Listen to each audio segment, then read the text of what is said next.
Narito na naman ang mainit na balita mula sa mundo ng politika. Nagkagulantang ang publiko matapos kumalat ang umano'y CCTV footage na tila nag-uugnay kay dating Senador Tito Soto sa di umano'y pag-ambush kay Congressman Rodante Marcoleta. Ayon sa maulat na naglipana online, lumitaw ang video mula sa isang hindi pa nakikilalang source at ngayon ay viral na sa social media. Gayunman, agad na nilinaw ng mga otoridad na kasalukuyan pa lamang nila itong bineberipaka at wala pang opisyal na konklusyon. Sa naturang footage, makikita raw ang ilang sasakyan na naka-convoy at may kinalaman sa insidente, ngunit hindi pa matukoy kung totoo ang mga ito o edited. May mga nag-uugnay dito kay Soto sinasabing siya umano ang mastermind, pero maring ipinaalala ng mga investigador na hindi dapat basta-basta paniwalaan ng mga lumalabas na alegasyon hanggat walang formal na ebidensyang kinikilala ng batas.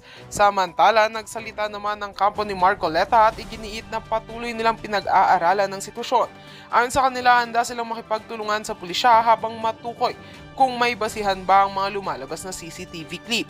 Iginiit din nilang hindi dapat gawing laruan ng insidente sa social media, lalo na't maaaring makasira ito sa reputasyon ng mga taong hindi pa napapatunayang sangkot.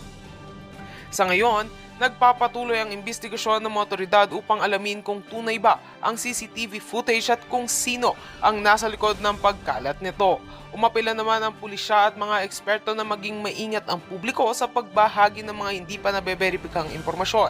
Tiniyak nilang anumang opisyal na resulta ay kanilang ilalabas sa oras na makumpleto ang pagsusuri.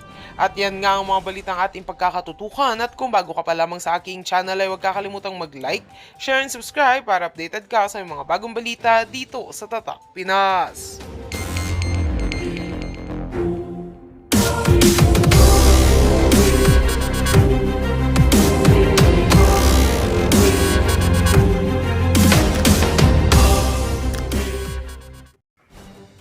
Noong nagpunta ako sa Roma, binato ako ng katakot-takot na mga trolls.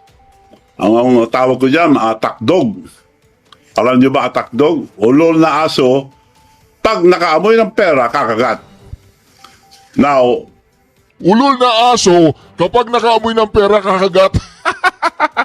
Yun daw yung mga attack dog. Ulol na aso na kapag nakaamoy ng pera kakagat. Tandaan po niyo yung salitang ulol na aso. sasagot, lahat. Ayan, ulitin po natin ha, ulitin natin. Maganda po ito mga kareaksyon. Relax lang kayo, sagot ko kayo dito. Magandang oras po sa inyo lahat. Lahat na nakikinig sa akin. Meron na akong gustong sagutin ang bato ng Malacanang. Noong nagpunta ako sa Roma, binato ako ng katakot-takot na mga trolls. Ang tawag ko dyan, attack dog. Alam nyo ba attack dog? Ulol na aso, pag nakaamoy ng pera, kakagat. Now, sasagot, lahat, tandaan nyo po ito, isa lang ang salita ko. Pag may totoo sa mga panira nila, magpapakulong ako. Ngayon, hindi sila nakontento sa trolls. Ngayon, ang naging trolls, yung spokesperson ng Malacanang, Claire Castro, Yusek Claire Castro. No. Ganun ba kababa ang spokesperson ng Malacanang? Naging parang attack dog. Dahil kung basta magsalita, parang attack dog. Alam nyo ba, girl, ang pagsasalita mo, para kang attack dog. Alam mo ba, attack dog, sinabi ko na, pag nakaamoy ng pera, kakagat. Asong ulol. Ay, tinawag po niyang attack dog. Si Claire Castro kapag nakaamoy ng pera kakagat. Asong ulol. Asong ulol. Pakinggan po niyo. Ulitin ko para kasi hindi kayo nakikinig eh. Kaya ulitin ko ulit. Asong ulol si Claire. Ay, nako. Magandang oras po sa inyo lahat. Lahat na nakikinig sa akin. Meron na akong gustong sagutin ang bato ng Malacanang. Noong nagpunta ako sa Roma, binato ako ng katakot-takot na mga trolls. Ang tawag ko dyan, attack dog. Alam niyo ba, attack dog? Ulol na aso, pag nakaamoy ng pera, kakagat. Now, sasagot, lahat, tandaan niyo po ito, isa lang ang salita ko. Pag may totoo sa mga panira nila, magpapakulong ako. Ngayon, hindi sila nakontento sa trolls. Ngayon, ang naging trolls, yung spokesperson ng Malacanang, Claire Castro, Yusek Claire Castro. Ganun ba kababa ang spokesperson ng Malacanang? Naging parang attack dog. Dahil kung basta magsalita, parang attack dog. Alam niyo ba, girl? Ang pagsasalita mo, para kang attack dog. Alam mo ba, attack dog, sinabi ko na, pag nakaamoy ng pera, kakagat. Naubusan na ba kayo ng attack dog na ikaw na mismo ang nagsasalita? Magsalita kayo ng totoo para paniwalaan kayo ng tao. Wala kayong isang salita eh. Sasagutin ko, ano yung mga issue mo sa akin? Nabanggit mo, wedding. Sabihin ko sa'yo, on the record tayo mag-base lahat. Kung gusto kong wedding, panahon ni GMA, madami akong makukuha. May kinunab ako, mas isa, magtanong kayo sa mga may ng STL, yung mga nagpapaweting nung araw, doon sa bayan, sa probinsya ni Presidente. Wala akong kinuha. Kung interesado ko, ang dami kong nakuha. O, yun ang sagot ko sa wedding. Ano pa ang issue? Ang dami pong binabato na hindi totoo. Ano pa ba yung mga issue niya? PCSO. PCSO. Ikaw nagsabi yan, ha, girl? Miss Claire Castro. Ikaw nagsabi, ano ba meron dyan? Bakit yun ang gusto mo? Bakit yan? Direktor. Bakit pinagpipilit mo direktor? Hindi ko po pinagpipilit. In-offer yan dahil ang sinabi sa akin ni First Lady noon, ikaw nagsabi si First Lady noon, there must be something for Manong Chavit ang laki na tulong. PCSO o PAGCOR. Kinongratulate pa ko yung mga kaibigan niyang babae sa mga parkada niya sa Bacolod. Manong, congratulations, binigay na pala sa yung PAGCOR. Oh, mabuti naman para ibigay ko sa mga mayors ako para ang dami tumulong kasi. Hindi rin binigay siya. Okay lang, nagtapo ba ko? Antay, mag-antay pa rin ako. Antay. O kung hindi, PAGCOR, PCSO, wala rin. O, ito na. Nagtampo ba ako? Hindi. Antay pa rin ako. Pinag-antay ako, antay pa rin. Pumunta sa bahay ko si Milyonaryong Robles. Chairman ngayon ng PCSO. Milyonaryo na raw, kaya tawag ko dyan, Milyonaryong Robles. Pumunta sa bahay. O Manong, gusto kitang tulungan, ganito. Ibibigay ko sa iyo ang, magantay ka lang, antay. Oo, bibigay ko sa iyo ang Laguna at Batangas. So, salamat naman para maibigay ko sa mga mayors na tumulong. Nung ibibigay na, tapos na ang time mo lang na matapos ang kontrata, nung tapos na, kinausap ako. Kailangan ko sabi mo sa taas. Bakit? May instruction sa taas na bibigay sa iba. So, sino? Yun daw, doktor niya at saka meron pa. Hindi ko nasasabihin yung iba. Sosyo-sosyo sila. O, nagantay ako, nagtampo ba ako? Antay pa rin ako. Antay ako ng antay, lahat ang sinabi, 3 taon na ako pinag-antay. Antay. Antay Marcos na ako. Pinag-antay.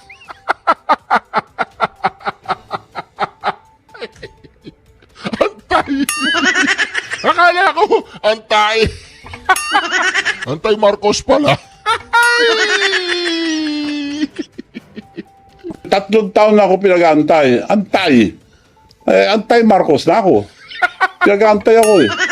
So yun ang sagot ko sa PCSO. Wala akong interest, girl. Sa PCSO. Director lang. Wala akong interest, girl. Wala akong interest, girl. Director lang. Ay! So, sasabi, wala akong interest, girl, sa PCSO. Director lang. Na sinasabi mo, interest. Anong pinag-interesan mo dyan? Sila nag-offer niya, director lang. Dahil yun ang bakante nun. Isa-isa, nag-appoint. Oh, meron na naman na-appoint. Sabi ni Presidente mismo, baka naman malaki, hindi, director na lang daw. O, director, okay. Madali yan. Libo yan, dami yan. Oh. Sabi naman ni Secretary Lagdame, ako bahala. Director lang ng PCSO, ako bahala. Antay ka lang. Antay. Isa-isa, may na-appoint na director. Tawag na naman ako. O may na-appoint na, wala naman. Akong bahala, Manong. Antay ka lang. May na-appoint na naman. Nagkita kami, akong bahala. Mangantay ka lang. Hanggang napuno. To cut the story short, napuno. Ayun. Hanggang ngayon, wala. So, wala silang isang salita. Kaya ikaw, girl, dapat isa lang ang salita nyo, huwag kayo magsinungaling. Dahil lahat ng sinasabi mo, puro kasinungalingan na panira lang sa akin. Kaya para kang, kung umasta ka, para kang attack dog. Alam mo na attack dog. Ulol na aso, pag nakaamoy ng pera, kumakagat. Parang ganun na ang tsura mo sa, hindi ka na spokesperson ng Malacanang. So, umayos kayo dyan. Spokesperson supposed to be professional, hindi attack dog. Bago kayo magsalita, i-check nyo muna kung totoo. Puro kasinungalingan yung panira nyo sa akin. Sasagutin ko sa isa. Kung babanatan nyo ako ng mga kasinungalingan, babanatan ko kayo ng doble. Hindi ko lang nadala yung papel dito. Sa susunod, papakita ko. Senator pa lang ang presidente. May kaso na. Yun na pulis. Dinemanda na siya. Nakademanda siya. Pakuha mo nga yun. Hindi ko. Asong ulol ka daw, Claire. Asong ulol. Gumaganda laban, mga kareaksyon. Nadala. Yun ang on record. Ako, binabato nyo, puro haka-haka, puro sali-salita na hindi totoo. Eto, pag nagsabi ako, totoo. Sinong may kaso? Nademanda si Senator Bongbong Marcos. Panahon din na Pores, kasama siya ron. Sabi ko to, hindi ko sinasabi to dahil lang sa kasinungalingan mo, sasabihin ko lang to. Sige, magsinungaling pa kayo. Eto. Bongbong Marcos sued for plunder over pork barrel scam. Ayan ang nakarecord. Madam Spokesperson. Eto. Girl, tingnan mo ito, girl. Ito. Bongbong Marcos sued for plunder. Plunder filed versus Bongbong Marcos over 205 pork barrel scam. Yan ang record. Hindi ko na sana ilalabas to, pero girl, ikaw nag-umpisa, tatapusin ko. Pagsalita kayo, yung totoo. Ako, sasagutin ko kayo, puro totoo ilalabas ko. So, yun lang po ngayon. Marami pa kayong maririnig. Antayin natin yung mga tagdog. Puro kasinungalingan. Ulitin ko po, kung may katotohanan, yung mga sinasabi nyo sa akin, magpapakulong ako. Hindi ako gagaya yun, nagsisinungaling. So kontento ka na, girl, na wala akong interest sa PCSO, sila na nga ako. Pinag-antay-antay ako. 3 taon ako nag-antay. Now, you cannot blame me. Antay Marcos na ako, pinag-antay na ako. Silang gumawa sa akin Gumastos ako. Tinulungan ko sila. Araw-araw kami lang lumalabas. Unang labas pa lang, Presidente, inisulto na ako sa Japan. Sinabi ko na yun, ulit. binati lahat na nasa presidential table, pinalala pa yung anak niya, Sandro, Dad, Manong Chavez here. Hindi ako pinansin. Bastos yun, pero hindi ako nagtampo. Kinausap ko pa rin sila. Nasaktan ako? Of course, nasaktan ako. Dahil tao lang ako, hindi ako plastic. So, girls, tandaan mo ito. Dahil nakasama ka na sa nag-aatake sa akin, sasagutin kita maski sa anong sabihin mo. Pero magkatotoo kayo. Marami akong ilalabas. Totoo lang lahat. Maraming salamat po. At sa susunod, pagkita-kita po ulit tayo. Girl! Oy, girl! Yan ang sinasabi natin eh. Si Auntie Claire kasi, kuda ka ng kuda, hindi naman totoo eh. Girl! Nakita mo, plunder! Oy, BBM, resign! Get out from Malacanang! Oy, BBM, resign! Tatawagan ko si Kiko. Hello, Kiko Barsaga. Reaction TV page to. Basta dire-diretso lang ha, walang iinto. You and me. Ay, dalawa. Basta batak ng batak, hindi batak. Hindi tayo mga adik, banat ng banat. Basta sama-sama tayo dito. Magre-resign din yan. Reaction, tagibaryo. Uminit po ang ulo ni Manong Chavez Siso. Girl, isa ka daw attack dog. Yan ang sinasabi natin eh, no?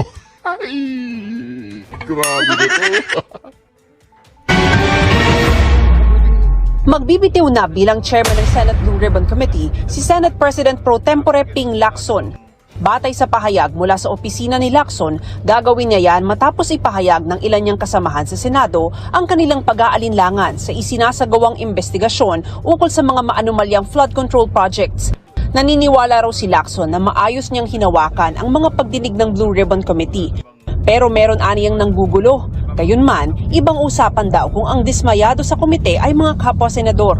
Kung mayroon sa kanila walang tiwala, then hindi naman ako ganun kamanhid para hindi ko maramdaman yon dahil nga nakapag-express na sila ng disappointment. Opo. At kung ang dahilan ay dahil meron nasa sangkot, meron mga pangalan ng aking mga colleagues na nababanggit. Sabihin na natin, dating Senate President Escudero, si Senator Estrada, Senator Villanueva. Ang tingin nila, bakit ang pinupuntirya, rightly or wrongly, at sasabihin ko, false yung narrative na nasusundan na pinupuntirya ko lang yung aking mga kasama at iniiwas ko doon sa sinasabing mismo mga arkitekto ng lahat ng ito na sina dating Speaker Romualdez at dating Congressman Saldico. Well, I'm telling you, that's a false narrative. Sabi pa ni Lacson, walang katotohanan ang alegasyon ng netizens na itinigil umano ang investigasyon ng Senado dahil nabanggit sina dating House Speaker Martin Romualdez at dating Ako Bicol Party List Representative Zaldico at ang anilay pagdiin ng komite sa mga senador na idinawit ng resource person sa flood control kickbacks. Pinabulaanan din ni Lacson na nagpapapogi siya sa mga pagdinig. Last term na raw niya ito, hindi na niya kailangan ng political capital. Para sa bayan na nga lang ito, parang ito na lang yung balik utang na loob ko sa pagkatagal-tagal ko ring ginugol na panahon bilang public servant. Hindi yung mga una mong panahon sa pagiging public servant, hindi para sa bayan. Para kanino yan? Para sa bulsa, ganoon. Ayun, para sa bayan na, bumabawi ka na para sa bayan. Diretso mo lang yan, Pinky. Basing na nakukuha ko. Pero sige lang, hindi naman ako nadidistract doon. Pero pagka yung mga colleagues ko na ang nagpapahayag na hindi na sila happy o kaya disappointed sila, ibang usapan yon. Kasi nga, sila yung nag-elect sa akin. At sila nag-elect ng lahat ng chairpersons ng lahat ng komite. So pag wala silang, pag majority sa kanila, wala nang tiwala, what is left for me to decide on or to do except magbitin lang bilang chairman. Hindi naman aniya nangangahulugan na kung magbitiw siya sa komite, titigil na ang laban niya kontra korupsyon. Kailangan munang i-manifest ni Lacson ang kanyang pagbibitiw sa plenaryo. Pagkatapos ay maghahalal sila ng bagong chairman. Bago inanunsyo ang pagbibitiw, kinansela ni Lacson ang pagdinig ng Senate Blue Ribbon Committee ukol sa katiwalian sa flood control projects na nakaschedule ngayong linggo dahil nakiusap aniya si Senate Finance Committee Chairman Senador Win Gatchalian na i-prioritize ang budget deliberations. May hinihintay din daw silang dokumento galing sa ibang ahensya. Pero paglilinaw ni Lacson, hindi pa tapos ang kanilang investigasyon. Kasama pa raw sa mga iimbitahan nila sina Romualdez at Co. Pinatawagan ko yung DOJ kung totoo bang merong tell-all affidavit yung mga diskaya. Pareho ang tugon, hindi available at yung sa executive judge, pinadala sa NBI pa yung specimen signatures ni Atty. Spera, kaya mga kulang daw 1 linggo bago lumabas yung resulta. Ganun na ng DOJ, medyo parang vacillating yung mag-asawa at hindi raw talaga definite kung talaga magte-tell all o hindi. Nananatiling suspended until further notice kasi hindi natin alam kung kailan magkakaroon ng puwang. Sa panawagan ng ilan na ipaubaya na sa Independent Commission for Infrastructure o ICI ang investigasyon sa flood control anomalies, That's also one option. Pero sa tingin ko, lalo nang mapapasama yung perception sa Blue Ribbon Committee. At saka Kung sa inyo, ngayong sir. Tsaka sa napasok inyo. na, nabanggit na yung pangalan ni dating Speaker Romualdez at meron nang lumalabas na malinaw na ebidensya kasi corroborated na mga records yung kay ex-Congressman Saldico, lalo pangit namang ite-terminate. Eh di lalo nang nabuo yung suspicion, na-reinforce pa yung suspicion na talagang pinoprotektahan namin yung dalawa. Makokontrol ko ba yung nagbanggit ng pangalan ni dating Senate President Escudero? Makokontrol ko ba yung nagbanggit ng pangalan ng 3 kong dating kasamahan at kasamahan sa ngayon? Tsaka lalo Kung saan kami dadala ng ebidensya, dito kami pupunta. para sa GMA Hugas ng kamay, hugas ng kamay. Wala na. Oh, alatado ka, Brad, Pinky. Alatado ka. Alatado ka, protector. Protector ng mga mambabatas na butas. Magandang hapon po! Umuugong sa social media ang rigodon na naman sa Senado. Ang papalit umano kay Senate President Tito Soto, si Senate Minority Leader Alan Peter Cayetano. Si Senate President Pro Tempore Ping Lacson, aminadong kung sino ang may numero, siya ang mananalo. Ngayon, sa pananaw ng aking mga kasamahan, nagkukulang din siya sa leadership. Laging ganyan naman sa Senate. Kung sino yung merong majority, kung sino yung merong 13, at least 13, pwedeng tanggalin yung nakaupo at palitan ng kung sino man yung merong 13. Si Senador Win Gatchalian itinangging may galaw para palitan si Senate President Soto. Ang Tindig Pilipinas na isa sa organizers ng Trillion Peso March, suportado raw ang kasalukuyang mayorya at Tindig Pilipinas, mga ano yan eh. Mga dilawang pinklawang umaalingasaw. Propagandist ng mga dilawang mga komunistang terorista ba yan? Tanong lang.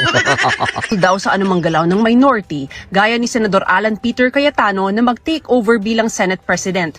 Sa tingin ng grupo, kapag naging Senate President si Cayetano, maililibing daw ang mga anilay krimen ng mga Duterte sa isang bias at mapanlinlang na umano'y transparency. Hinihingan pa namin ng tugon dito si Cayetano at ang Senate minority. Pero sa isang Facebook post, may ibang leadership change na mungkahi si Cayetano. Dapat daw mag-resign na lahat, mula presidente, vice-presidente, senador at kongresista at magdaos ng snap elections bilang tugon sa anyay kawalan ng tiwala ng taong Snap election mo, lelang mo. Hoy, Cayetano, snap election mo. Sa'yo na lang, laklakin mo yung snap election mo. Wala akong pakalam dyan.